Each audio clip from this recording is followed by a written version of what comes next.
Hello, I am Priyanka Sharma. आज हम class 9th science chapter 1 matter in our surroundings को study करेंगे। सबसे पहले हम इसमें मैटर टर्म को समझेंगे। What is matter? Matter is the substance which have mass and occupies space. Anything which occupies space and has mass is called matter. हमारे आसपास जितने भी मटेरियल्स, जितने भी सब्सटेंस हमें दिखाई देते हैं जो कि स्पेस ऑक्यूपाई करें और जिनका कुछ ना कुछ वेट हो, मास हो, उन्हें हम मैटर कहते हैं।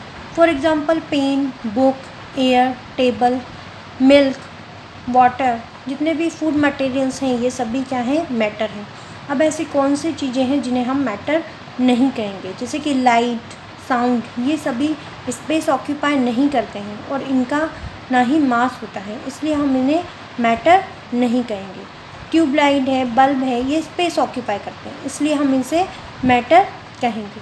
अब हम मैटर की प्रॉपर्टीज़ देखें तो properties of matter. First property है matter is made up of small particle. हम इसे एक एग्जांपल से समझते हैं। वाटर एक मैटर है जो कि हमें कंटिन्यूस दिखाई देता है। ये कंटिन्यूस दिखाई देने वाला वाटर स्मॉल पार्टिकल से मिलकर बना होता है। These particles are very small in size.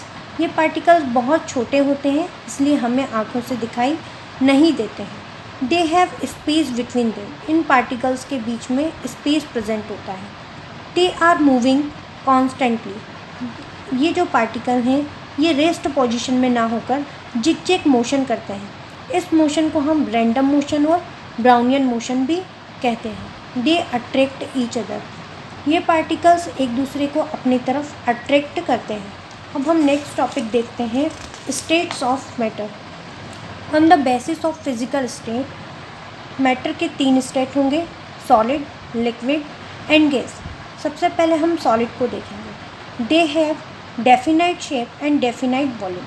Solid का शेप एंड वॉल्यूम एक जैसा होता है, वह चेंज नहीं होता। जैसे कि एक पेन, ये सॉलिड स्टेट में है, इसका शेप कहीं भी हम इसे रख दें वही शेप रहेगा और इसका वॉल्यूम भी वही होगा।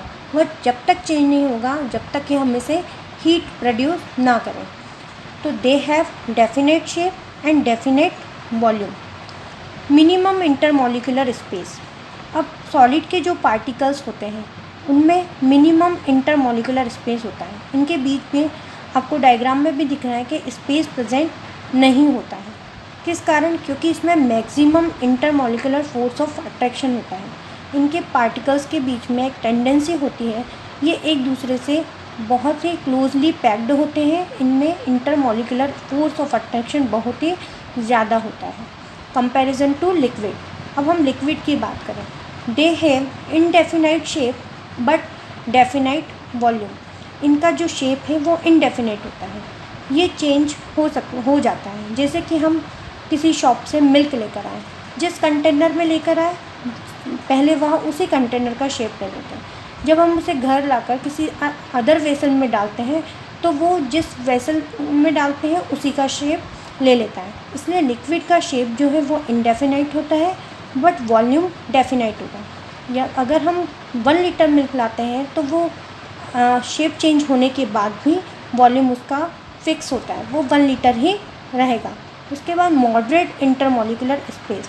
इनमें जो पार्टिकल्स के बीच में स्पेस होता है वो मॉडरेट होता है, मतलब ज़्यादा होता है कंपैरिजन टू सॉलिड, क्योंकि इंटरमॉलिक्यूलर फोर्स ऑफ अट्रैक्शन भी कम होता है कंपैरिजन टू सॉलिड। इसमें इंटरमॉलिक्यूलर फोर्स ऑफ अट्रैक्शन बहुत ज़्यादा था, इसीलिए इंटरमॉलिक्यूलर स्पेस बहुत ही कम था।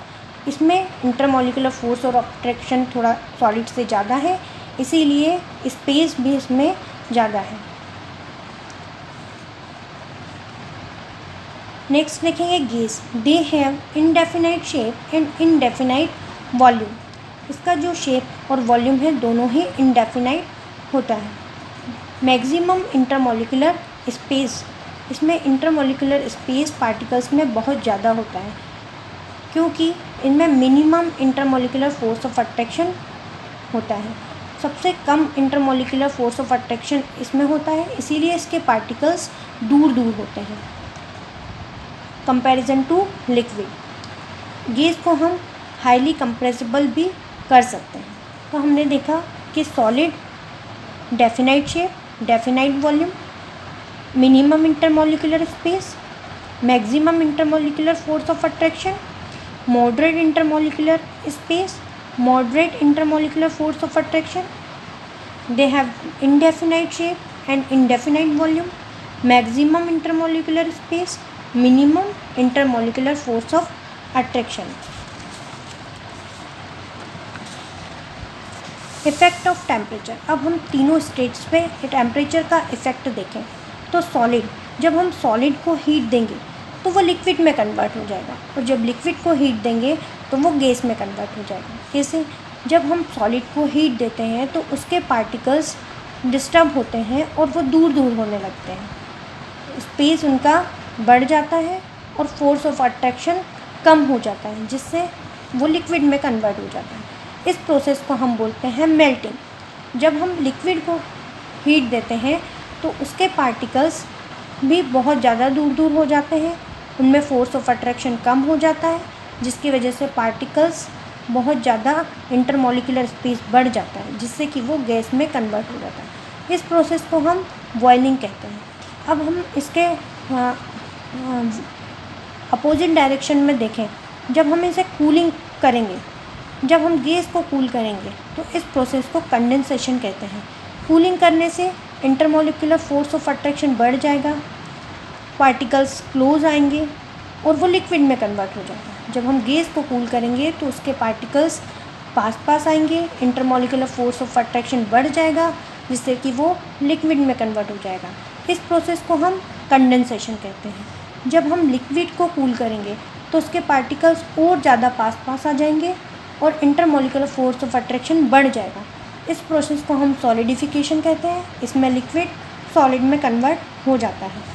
बट सम सॉलिड, जिसे हम सप्लीमेंट्री सॉलिड्स कहते हैं, like camphor, naphthalene balls, dry ice, ये एक ऐसे सब्सटेंस हैं जो अगर सॉलिड फॉर्म में है और हम इन्हें हीट देते हैं तो वो डायरेक्टली गैस में कन्वर्ट हो जाते हैं। On heating direct get converted to gas.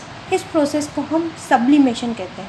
अगर हम इनके सॉलिड सब्सटेंस को लेंगे तो ये डायरेक्ट गैस में कन्वर्ट हो जाएंगे, और अगर हम इसके गैसियस सब्सटेंस को लेंगे तो ये डायरेक्ट ही सॉलिड में कन्वर्ट हो जाएंगे। ये कभी भी लिक्विड स्टेट में नहीं रहते हैं, इन्हें हम सप्लीमेंट्री सॉलिड्स कहते हैं, और इस प्रोसेस को हम सब्लिमेशन कहते हैं।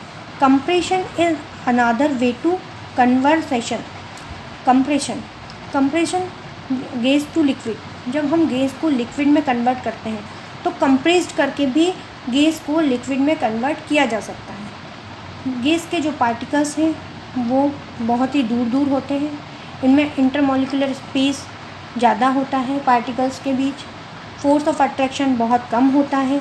जब हम इसे कंप्रेस करेंगे और हाई प्रेशर देंगे तो ये लिक्विड में कन्वर्ट हो जाएगा। For example LPG and CNG, जो हम घरों में सिलेंडरों में LPG यूज़ करते हैं, वो लिक्विड फॉर्म में होता है। इसका फुल फॉर्म है लिक्विफाइड पेट्रोलियम गैस। जब इसे हाईली कंप्रेस किया जाता है तब ये लिक्विड में कन्वर्ट हो जाती है, और जब इसका प्रेशर फिर से नॉर्मल वे में आता है तो ये फिर से गैस में कन्वर्ट हो जाता है। और एक एग्जांपल है CNG, कंप्रेस नेचुरल गैस। इसे हम कंप्रेस करके डायरेक्ट गैस से लिक्विड में कन्वर्ट कर सकते हैं। Thank you.